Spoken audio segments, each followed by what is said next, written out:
Bueno, ante todo, buenos días, Señor les bendiga. Estamos contentos de esta segunda reunión, como decía nuestro hermano Iván, de esta iniciativa que es del Señor. Yo vi por ahí dos niñitos, mi esposa vino preparada para atenderles. Yo no sé si quisieran recibir los bebés que están por aquí, dos niñitas si quieren recibir. Estamos listos para atender a los niños que vayan ya viniendo a las reuniones. Así que bueno, espero que tengan un buen tiempo allí, si lo desean, ¿no? Si se sienten en ánimo.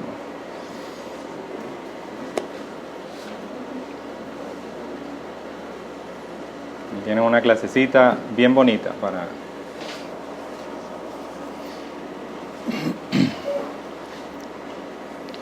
Bueno, hermanos, ante todo, buenos días a todos, que el Señor les bendiga. Bienvenidos a Ministerios Pasto Fresco, iniciativa de parte del Señor. Esperamos que Él la continúe consolidando. Esta es apenas nuestra segunda reunión y estamos muy contentos porque todo lo ha ido haciendo el Señor, de verdad. Todo ha salido de Él, todo ha sido iniciativa de Él. Y para nosotros, bueno, una gran bendición con apenas 4 meses aquí, y pidiéndole al Señor que abriera puertas desde que llegamos para hacer lo que estamos convencidos Él nos mandó a hacer aquí a Carabobo, definitivamente. Bueno, vamos a darle gracias a Dios y vamos a orar para poner este tiempo de la palabra en sus manos. Amén. Padre, te damos las gracias, Señor. Nos dirigimos a ti en el nombre de Jesús. En esta hora, en este momento, en este lugar, convencidos de que usted está detrás de todo esto y que poco a poco usted irá uniendo todas las piezas para que esta obra poco a poco se consolide y se establezca. Ahora, Padre, que vamos a su palabra, permita, Señor, que sea ese pasto fresco, que es el deseo que tenemos en nuestro corazón, que sea realmente esa palabra que llene nuestras vidas, que nos enseñe, que nos redarguya, que nos corrija, que nos instruya en toda justicia. Muchas gracias, Señor, por todo. Bendiga a los hermanos y amigos que comparten esta reunión con nosotros. Bendiga a los hermanos que están fortaleciéndose en su salud y por lo tanto hoy no nos acompañan. Y que esta palabra de esta mañana pueda ser motivo y contenido para nuestra reflexión durante la semana. Y preparando nuestros corazones desde ya para encontrarnos nuevamente con su palabra el próximo domingo. Muchas gracias, Señor, por todo. En el nombre de Jesús oramos dándole gracias. Amén y amén. Bueno, como ya sabemos, hermanos, estamos estudiando el Evangelio de Juan. Y yo le pedí al Señor un texto para iniciar la obra. Y bueno, el Señor nos dirigió a esta porción de las Sagradas Escrituras, el Evangelio de Juan. Hoy estamos ya a la altura del capítulo 1 y vamos a considerar los versículos 6 al 13 del Evangelio de Juan. Pueden seguirlo aquí en la pantalla, o en sus Biblias, o en lo que usted tenga allí.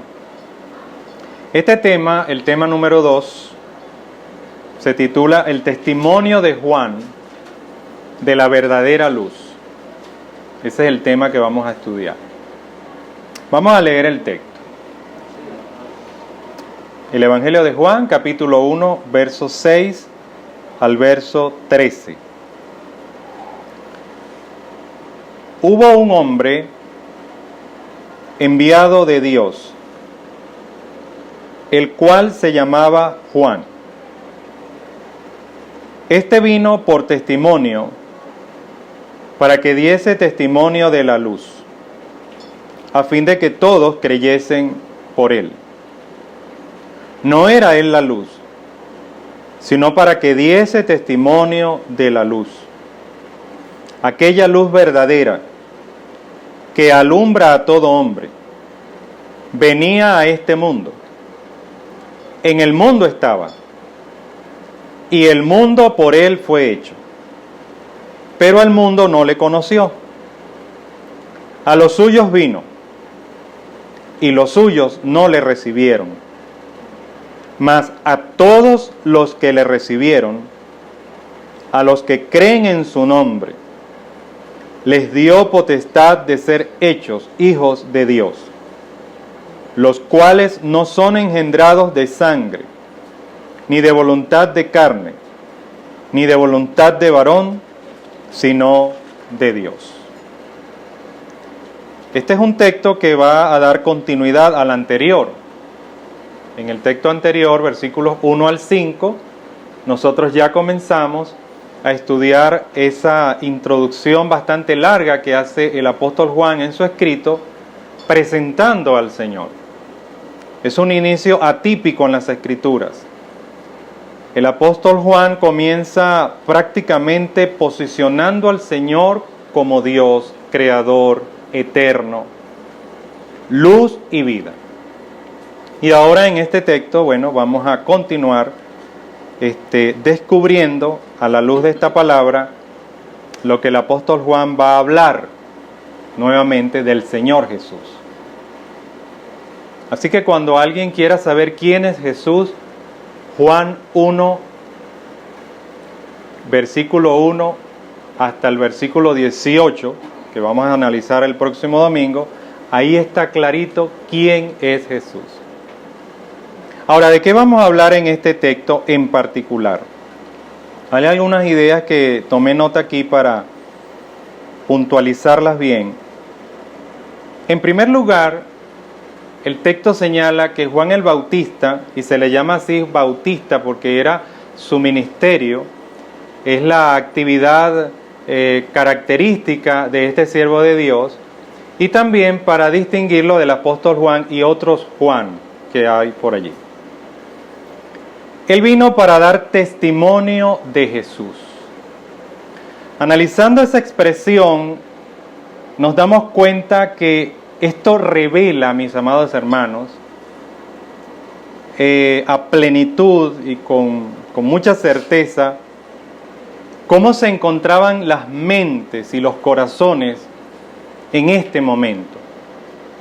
Era tanta las tinieblas que gobernaban la mente y los corazones de las personas que aquí estaban en esta época, que antes de que apareciera el Señor Jesús, se hizo necesario de parte de Dios que enviara un testigo para llamar la atención, para enfocar la mirada de las personas en ese Jesús que estaba a punto de aparecer.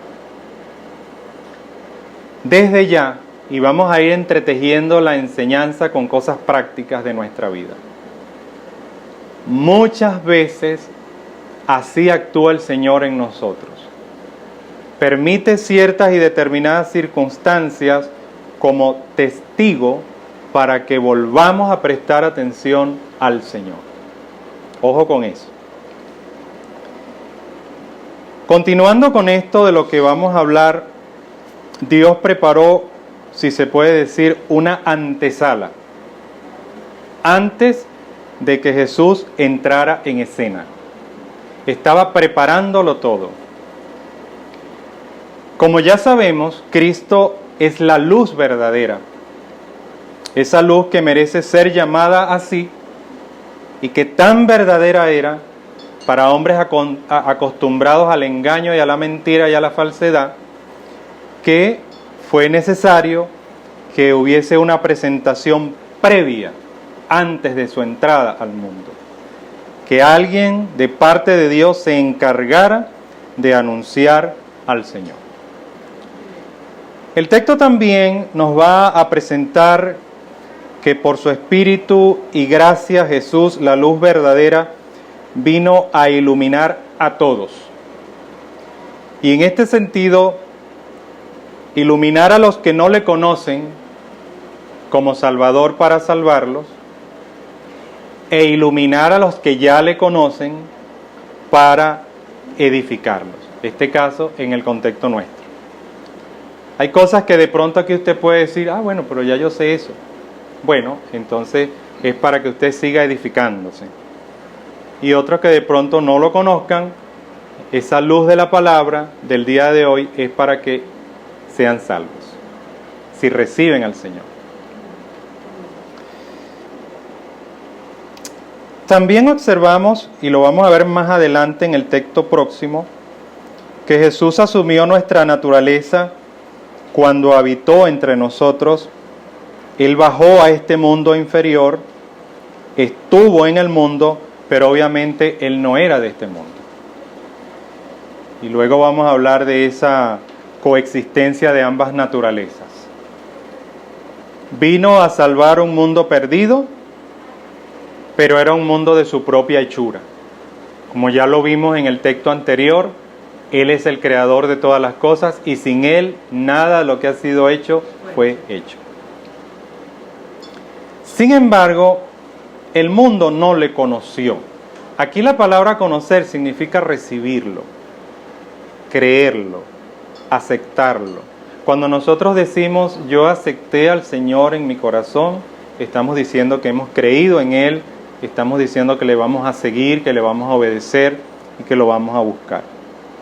En ese sentido, muchos dicen que son de Cristo, aunque todavía no han dejado sus pecados ni han permitido que Él reine sobre ellos. En caso, y la idea contraria es que todos los que creen en su nombre son nacidos de nuevo, y ese nuevo nacimiento es el resultado de la acción del Espíritu y de la acción de la palabra. Siempre van unidas las dos cosas, la palabra y la acción del Espíritu Santo. Una persona que ha nacido de nuevo, mis hermanos, mis amigos, va a buscar a Dios. No puede estar sin el Señor. No puede estar sin buscarle, sin congregarse, sin orar, sin leer la palabra. Dios lo va a inquietar, porque es de Dios. Ese es el riesgo a veces de practicar un evangelio religioso y no practicar un evangelio como resultado de haber nacido de nuevo.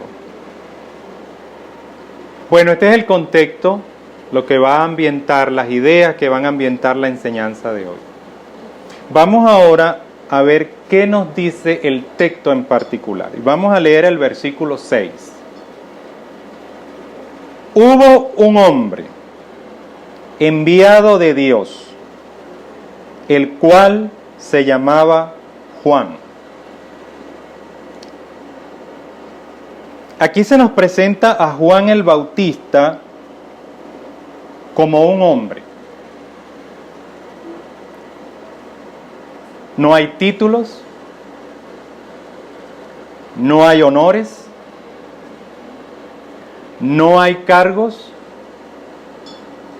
no hay jerarquía, simplemente un hombre.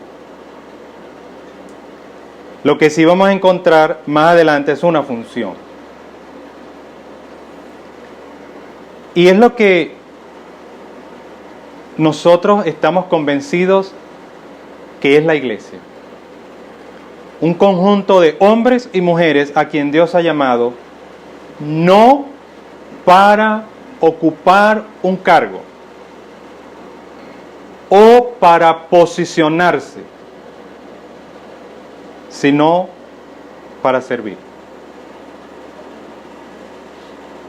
Y eso es una de las cosas que cuando presentamos el Ministerio Pasto Fresco dijimos que es parte de una iglesia sana. Una iglesia que no está fundamentada en jerarquizaciones humanas, sino donde el jefe es el Señor. Y sus instrucciones están escritas en ese libro. Es suficiente. Cuando nos ponemos a inventar hacemos un desastre. Y de allí, bueno, tantos problemas en la iglesia.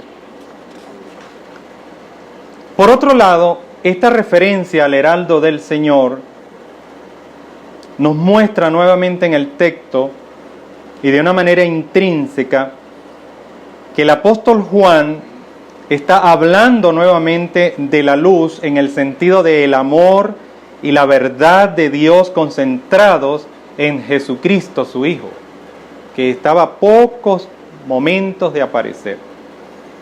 En este caso, este mensajero que iba a iniciar la anunciación de la entrada de Jesucristo, que es la luz de la salvación, ya nos habla de eso.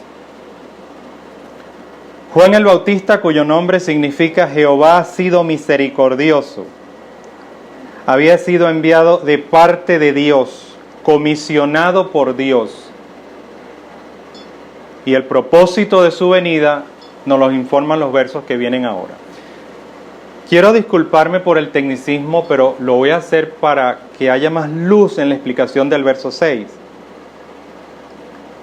Esa frase, enviado de Dios, como dice el verso 6, enviado de Dios, es una frase que en el idioma original griego está en genitivo. El genitivo es un caso de los verbos que principalmente significa pertenencia, posesión. Y por eso es importante penetrar en el estudio del texto para saber exactamente qué significa y de qué está hablando el Espíritu Santo acá. Y esto es muy importante, el caso genitivo se usa muchísimo en el Nuevo Testamento, sobre todo cuando se refiere a las cosas del Señor o de Dios. Enviado de Dios significa que Juan era una persona que pertenecía a Dios y estaba totalmente sujeta a la voluntad de Dios. Juan fue un hombre intenso que vivió intensamente y murió intensamente. Vamos a ver ahora qué tenía que hacer Juan. Hermanos, es muy importante que una vez que usted reciba al Señor y comience a andar en Él, esté bien claro qué es lo que usted debe hacer.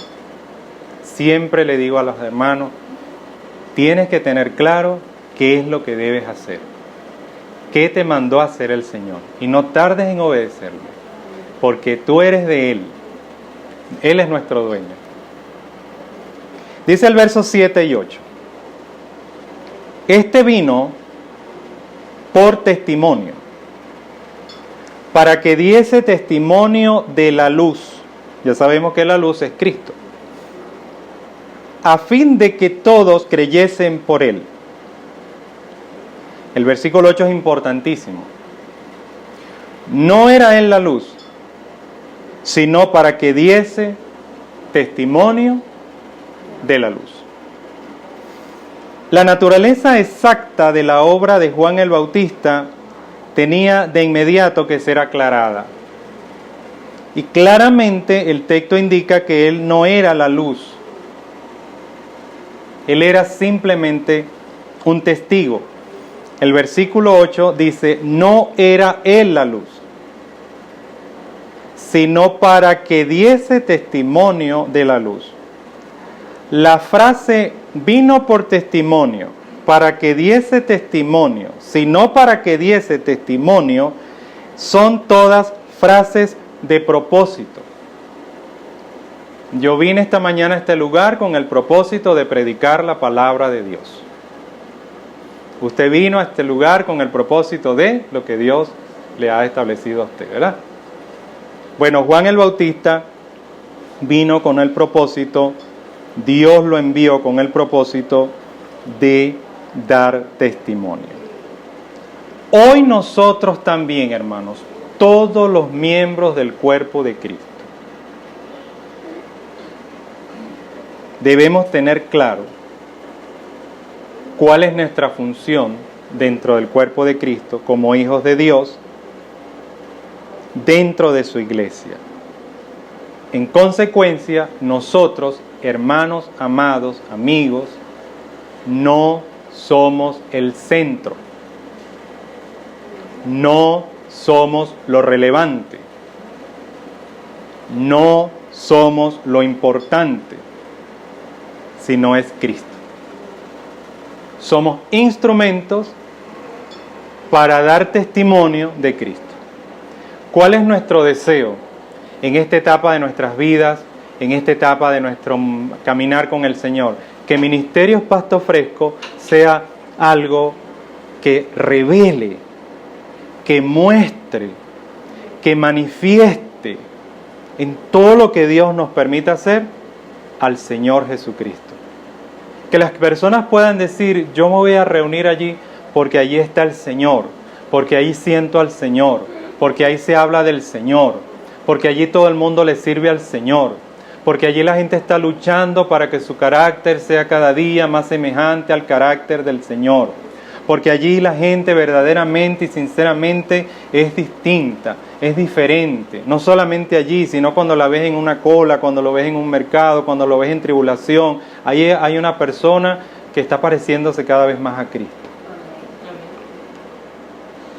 Eso pasa cuando dejamos que Cristo vaya adelante y nosotros detrás. Mucho daño se hace a las iglesias cuando éstas se jerarquizan. Como hablaba yo con Iván semanas atrás, lo más triste es que los hermanos se les hace daño. Nosotros tenemos que tener mucho cuidado porque estamos administrando algo que no es de nosotros. Ustedes son de Dios. Y si yo los hiero, estoy hiriendo el corazón de Dios. Y no me voy a ir liso. Juan el Bautista vino para dar testimonio, es decir, con el propósito de testificar. Y aquí también encontramos una connotación dentro del léxico del Nuevo Testamento, porque es interesante notar que la palabra testificar es la palabra martirio. Significa un testimonio que cuesta. ¿Sí me explico? Un testimonio que tú tienes que luchar, ¿ve? Que tienes que trabajarlo. No es solamente una etiqueta, soy evangélico, soy cristiano, yo no digo grosería, yo no me meto en esto, yo no me meto en aquello, yo estoy como en una cápsula. Es algo que se sufre. Por eso muchas veces hay ese componente cuando predicamos al Señor, cuando tratamos de fijar una posición ante una situación, nos viene un mundo encima, porque no puedo, porque yo tengo que dar testimonio. Y en este contexto en que vivimos hoy, donde todo es permitido, donde cositas se meten por aquí, se meten por allá, entonces es una situación. Ahora, ese término se encuentra principalmente en los escritos de Juan. Lo encontramos muchas veces en el Evangelio, lo encontramos en sus epístolas, y lo encontramos en el libro de Apocalipsis también. Y generalmente cuando Juan usa ese término, lo usa en ese sentido. Y yo creo que quedó muy claro que Juan el Bautista pagó con su cabeza el ser testigo del Señor.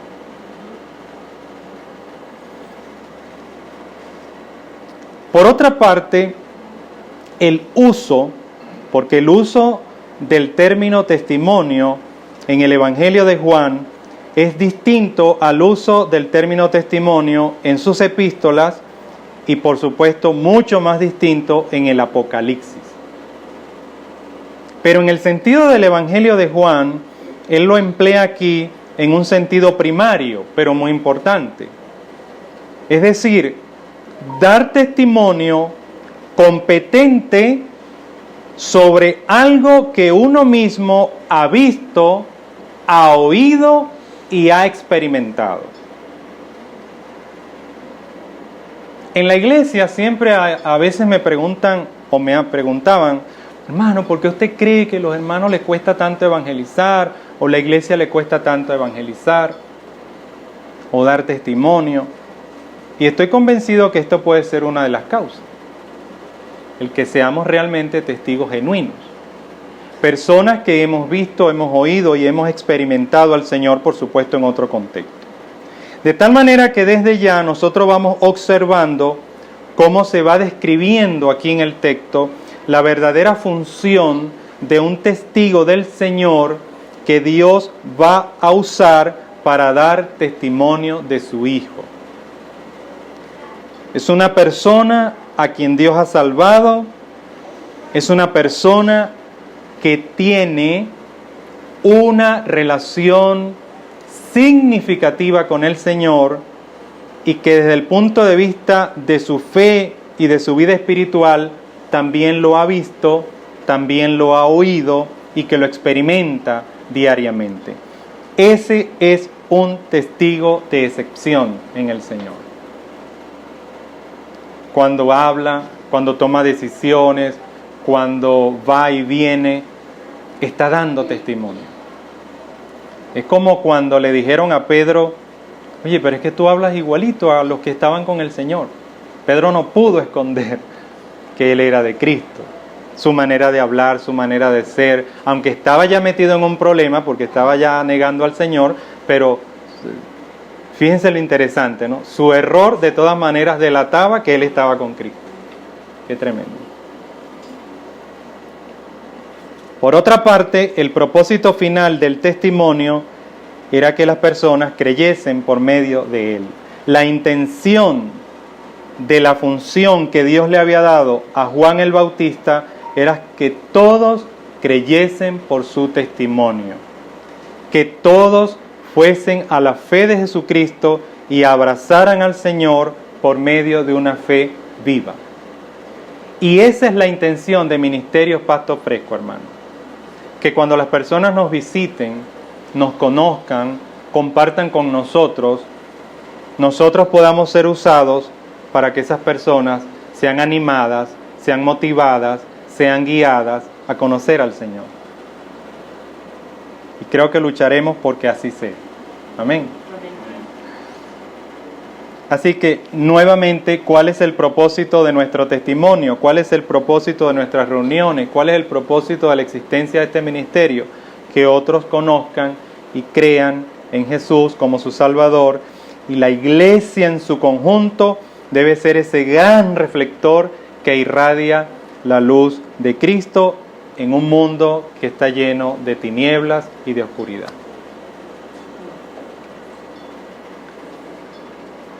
Cuando el Señor nos ayudó allá en Guayana a establecer una de las iglesias que dejamos allá todo aquello, yo le decía a los hermanos, a mí me gustaría que el lugar de la iglesia fuese un local, pero aunque no tuviera paredes, hablando yo en mi imaginación, ¿no?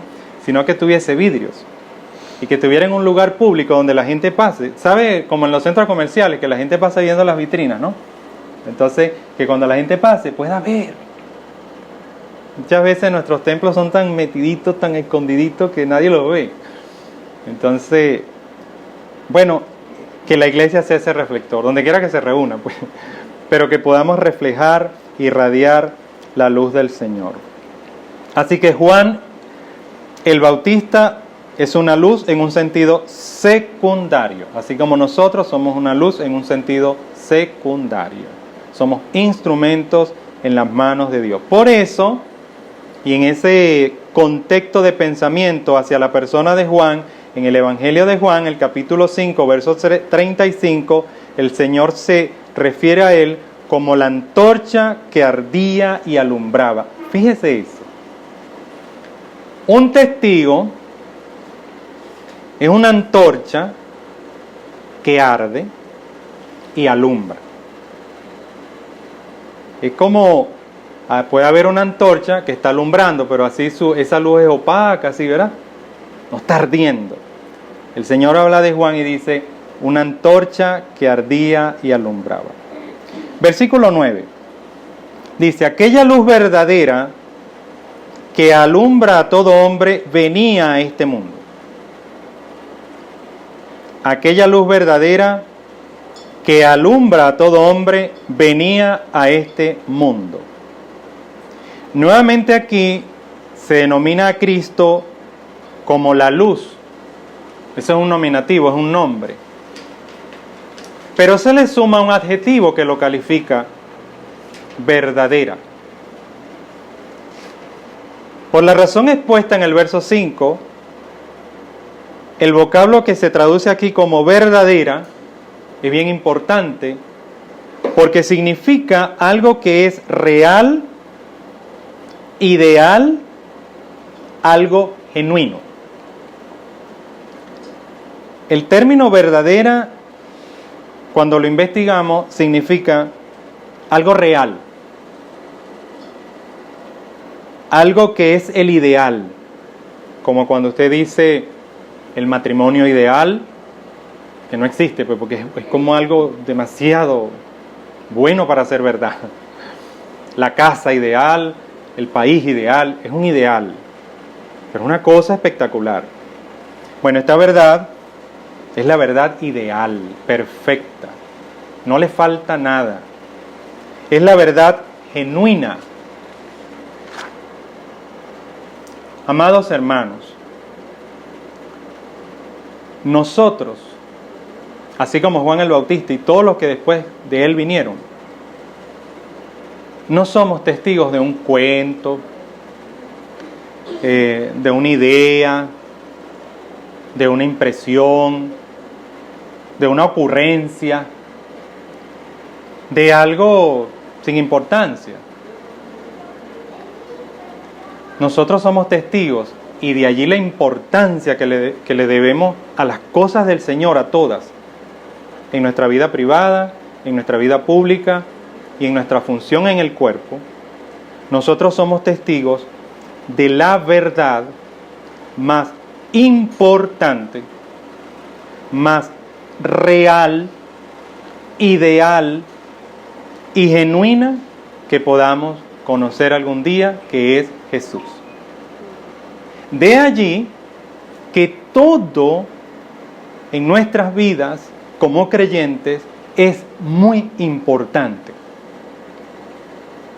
Esta reunión es muy importante. Estas cosas que arreglamos, muy importante. Esta enseñanza al prepararla, muy importante. Mi vida con el Señor es muy importante. No puede estar subordinada, ni cuestionada, ni puede estar en competencia con nada, ni con nadie. Porque nosotros estamos haciendo una labor a la cual Dios nos llamó, que se refiere al Señor Jesús, la luz verdadera, la luz real, importante, genuina, lo ideal, porque hacia allá nos dirigimos. Entonces el domingo, por ejemplo, es importante. Como día, puede ser el lunes, el martes, el miércoles. El día del Señor, cualquiera que éste sea, es muy importante. Es el día en que más temprano debemos pararnos, es el día que más debemos estar preparados, debemos orar antes, debemos ya desde ahorita empezarnos a preparar para esa próxima reunión, empezar a preparar las cosas, lo que nos corresponda, porque es muy importante. Usted tiene cosas importantes en su vida, así más importante que eso es el Señor. Entonces el Verbo es aquella luz perfecta ante cuya brillantez todas las demás luces parecen casi oscuras. Él es la luz verdadera, la luz genuina. Y repito, el Señor está alumbrando a los que conocen de Él y le conocen a Él, como a los que no le conocen a Él. Versos 10 y 11. En el mundo estaba, y el mundo por Él fue hecho, pero el mundo no le conoció. A los suyos vino, y los suyos no le recibieron. Bueno, aquí estamos ante dos versículos que reflejan la mentalidad judía, pero 100%. El judío es una persona demasiado incisiva. Si él, por ponerles un ejemplo básico, les va a decir que quiere esa silla, él les va a decir, yo quiero la silla negra que tiene patas de metal, que tiene unos tornillitos alrededor, que tiene unas rayitas y que tiene este modelo y que tiene... Él va a hablar de algo y él enfatiza mucho ese algo. Eso lo vemos en los escritos del Nuevo Testamento. Son escritos incisivos. Si van a hablar de algo, le dan y le dan y le dan y le dan y le dan y le dan y le dan hasta que profundizan esa idea. Y qué bueno, porque para nosotros eso es muy importante. En el verso 10 y 11, Juan escribe, inspirado por supuesto por el Espíritu Santo, y dice: en el mundo estaba, pero el mundo por él fue hecho. Sigue repitiéndolo la idea con la que arrancó desde el mismo versículo 1. Pero el mundo no le conoció, vuelve a repetir la idea que ya había explicado anteriormente. Y a los suyos vino y los suyos no le recibieron. De tal manera que en el versículo 10 el evangelista, el apóstol Juan, hace una síntesis bien tremenda de la presencia de Jesús en el mundo. Él estaba en el mundo porque Él lo había creado. El Señor es dueño de todas las cosas. El mundo por Él fue hecho, pero el mundo no le recibió. Cuando nosotros leemos la palabra mundo, uno se puede preguntar: ¿a qué mundo se referirá el Señor acá? La cláusula "y en el mundo por Él fue hecho" quiere decir que el Señor había creado al planeta Tierra y todas las cosas que en él existen. El Señor es el creador, y es un punto muy claro en las Escrituras. Pero se esperaba que ese mundo que el Señor había creado lo reconociera, que Cristo fuera reconocido, fuera aceptado. Pero en su lugar y en contrario, notamos una realidad patética que sigue repitiéndose hasta nuestros días. El mundo no le reconoció. Es como que si el apóstol Juan escribiera: el Señor estaba en el mundo llegó a existir por Él, mas a pesar de ello, el mundo no le reconoció. Reconocer aquí es: ¿y este quién será? Es no prestarle atención, es algo trivial, no tiene importancia. Significa no abrazar al Señor por fe, significa no creer en el Señor.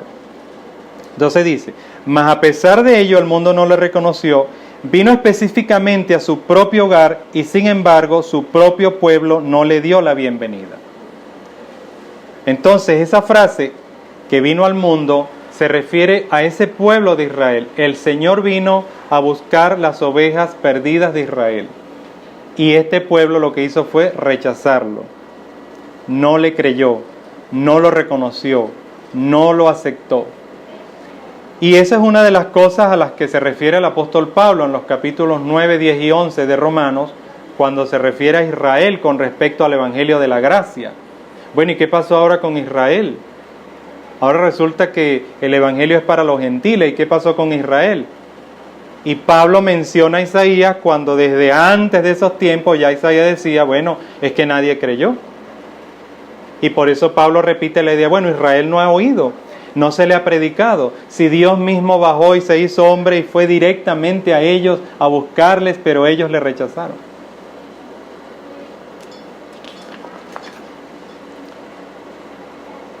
Versículo 12 dice: mas a todos los que le recibieron, a los que creen en su nombre, les dio potestad de ser hechos hijos de Dios. Hermano, este es uno de los versículos más poderosos de la palabra del Señor. El mundo, judíos y no judíos en ese tiempo, rechazaron al Salvador. Pero otros lo aceptaron.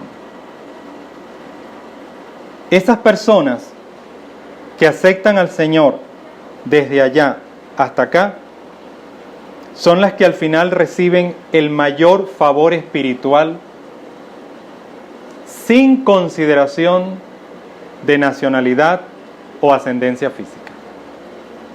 Por eso dice: a todos los que lo aceptaron, es decir, a todos los que le recibieron. a todos los que le reconocieron, a todos los que le dieron la bienvenida,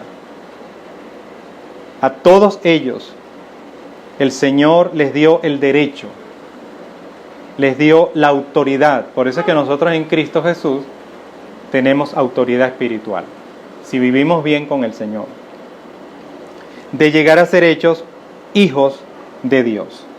De tal manera que las personas que creen en el Señor y aceptan al Señor tienen la autoridad, tienen ahora una nueva identidad, una nueva naturaleza, no solo de conocer al Señor, sino que reciben ese poder para obedecerle, para seguirle y para hacer todas las cosas que Él ha mandado.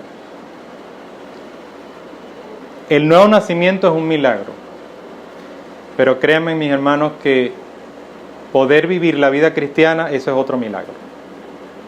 Por eso que cuando nosotros intentamos vivir la vida cristiana con nuestra propia fuero interno, no vamos a poder, no tenemos la fuerza, no tenemos la fuerza.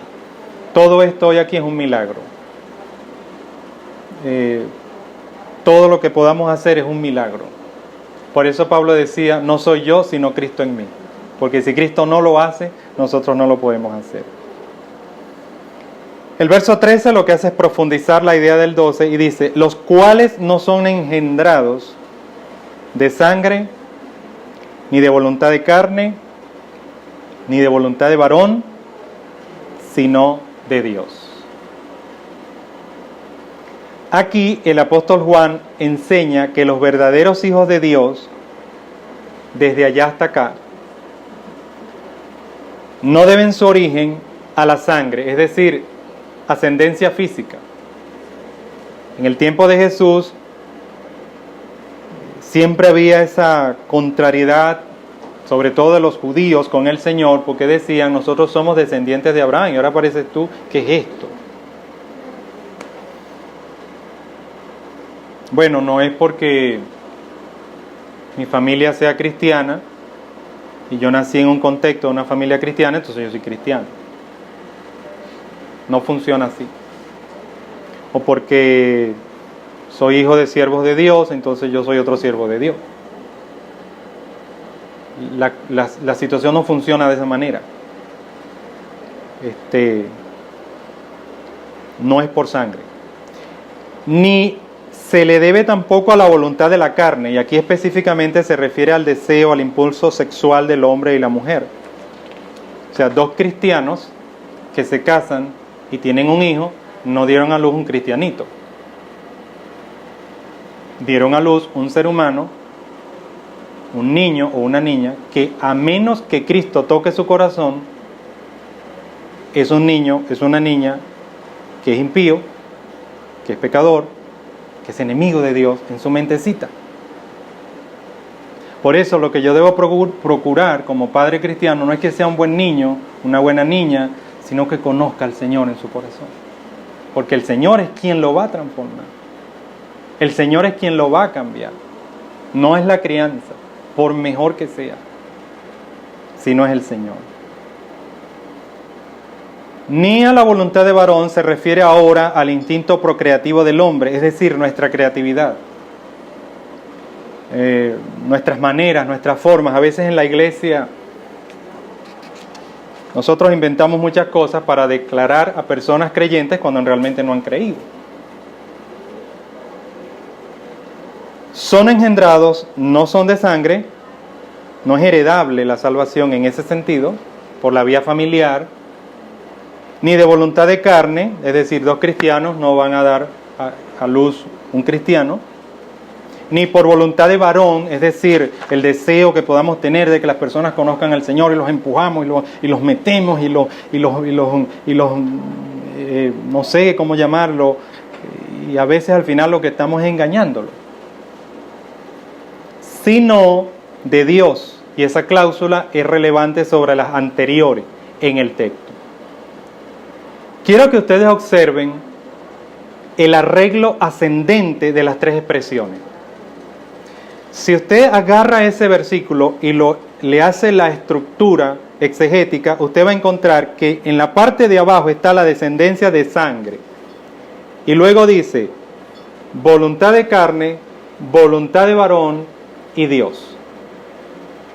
Quiere decir eso que nada fuera de Dios va a salvar a nadie.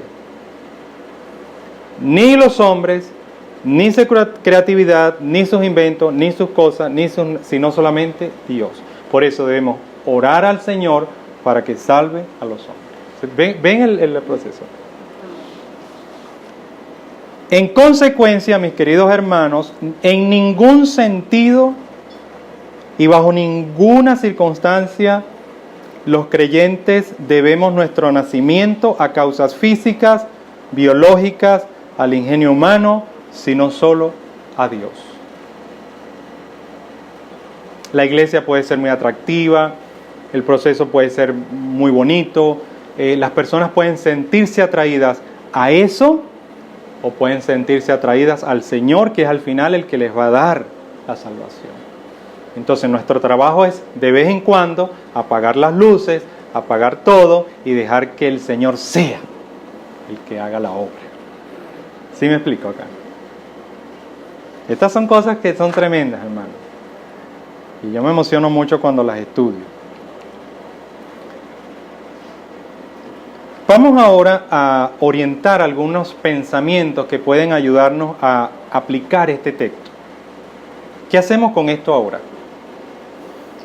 Lo primero que debemos señalar es que este texto nos está invitando a saber y creer.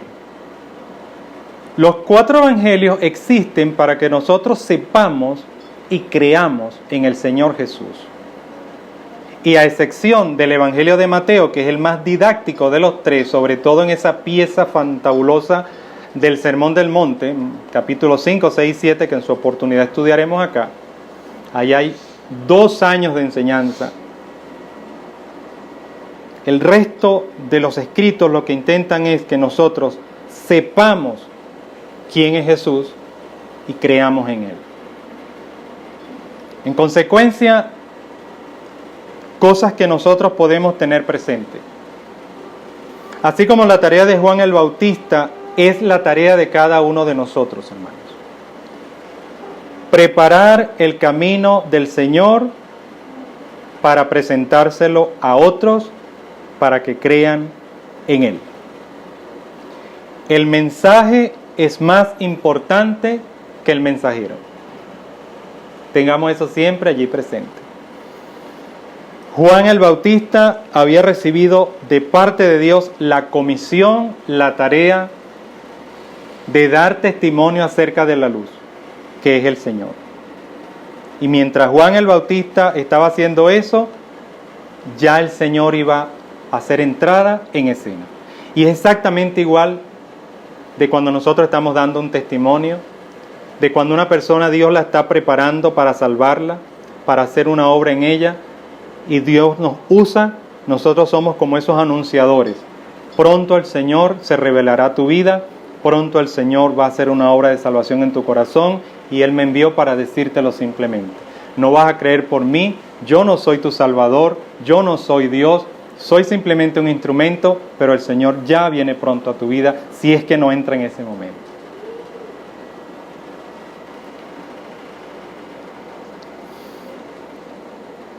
Por otra parte, recordamos que la salvación no es el producto o el resultado de las cosas humanas, sino que es el producto de la gracia salvadora y soberana de Dios.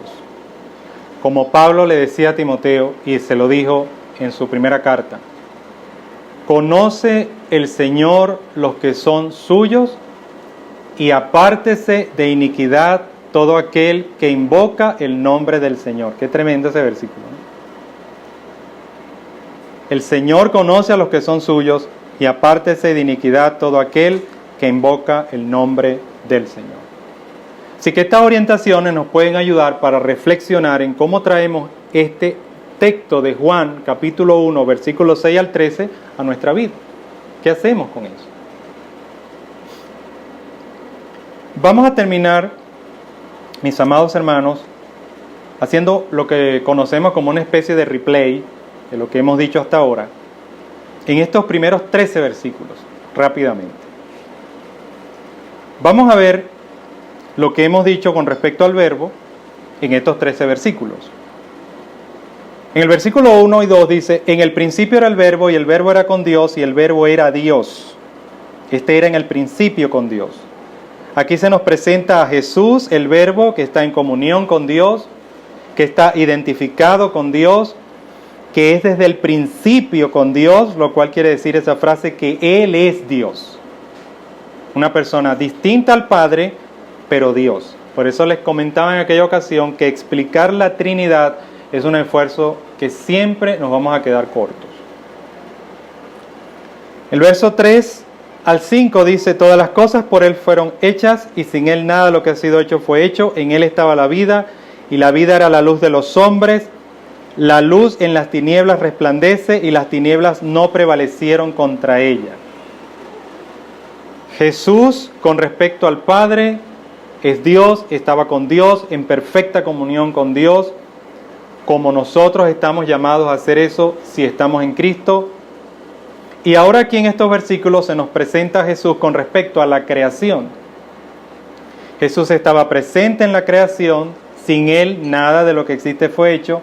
Jesús es el autor de la vida y es la luz de los hombres. Y la luz que es Jesús resplandece aún con más fuerza, de tal manera que las tinieblas no pueden con ella. La luz que es Jesús es Dios mismo, de su poder creativo para con los hombres. Esa luz que es Jesús es lo que le da la dirección correcta y adecuada a todos aquellos que la reciban y a todos aquellos que crean en Él. En el verso 6 al 9 dice, hubo un hombre enviado de Dios, el cual se llamaba Juan. Este vino por testimonio para que diese testimonio de la luz, a fin de que todos creyesen por él. No era él la luz, sino para que diese testimonio de la luz. Aquella luz verdadera que alumbra a todo hombre venía a este mundo. Dios envió un testigo para que diese testimonio de Jesús, así como nos envía a nosotros para que demos testimonio del Señor. El verso 10 y 11 dice, en el mundo estaba y el mundo por él fue hecho, pero el mundo no le conoció. A los suyos vino y los suyos no le recibieron. Jesús no es reconocido por el mundo a pesar de que el mundo fue hecho por él. Hermanos, tengan esto presente. Y es una idea que hoy no es muy popular, pero es el testimonio de las Sagradas Escrituras. Y es el testimonio de nuestro tiempo. Hoy, el Señor Jesús, su Evangelio, su iglesia, también muchas veces son groseramente rechazados. Nosotros vamos al mundo con el deseo de que conozcan al Señor, pero no nos sorprendamos, incluso no nos desanimemos, no nos sintamos mal si observamos respuestas hostiles, indiferentes, frívolas, porque eso pasa desde el principio de los tiempos. Muchos van a creer, pero no olviden, muchos también van a rechazar. Incluso dentro del mismo contexto de la iglesia, muchos rechazan al Señor. Cuando Pablo, y repito el ejemplo, le escribe a Timoteo, le escribe en su primera carta, que es la carta de la iglesia. Si nosotros queremos organizar la iglesia, tenemos que estudiar esa carta, porque esa es la carta que pone a la iglesia en orden. Y Pablo le dice a Timoteo, tranquilo hijo, porque el Señor sabe quiénes son de él. Es decir, aún en nuestras mismas asambleas pueden haber personas que todavía no han tenido ese encuentro personal con el Señor. Y el verso 2 y 3 dice, mas a todos los que le recibieron, a los que creen en su nombre, les dio potestad de ser hechos hijos de Dios, los cuales no son engendrados de sangre, ni de voluntad de carne, ni de voluntad de varón, sino de Dios. La idea principal aquí que debemos tener presente es que por medio de creer en Jesús es que llegamos a ser hijos de Dios. Solamente Dios puede salvarnos. Solamente Dios puede hacernos sus hijos y Él usará el tiempo, el momento, las herramientas y todo para ese objetivo. Con respecto a la dinámica del Evangelio, tengamos presente, el mensaje de nosotros, los creyentes en el Señor, trata de Jesús, preexistente, divino y creador. Se requiere de testigos que anuncien al Señor y que hagan resaltar a Jesús. Recuerden, hermanos, nosotros estamos detrás, el Señor debe ir por delante, siempre. El mensaje es para alumbrar a todos con la intención de que crean. Es como cuando usted prepara un alimento con la intención de que se lo consuman las personas a quienes usted lo va a servir. Bueno, nosotros cuando hacemos el trabajo que hacemos, de la manera que lo hagamos, de la mejor forma que Dios ponga en nuestro corazón, es con la intención de que las personas crean. Es con la intención de que las personas sigan al Señor, crean al Señor, busquen al Señor. Pero tengamos presente que unos van a rechazar y otros lo van a recibir.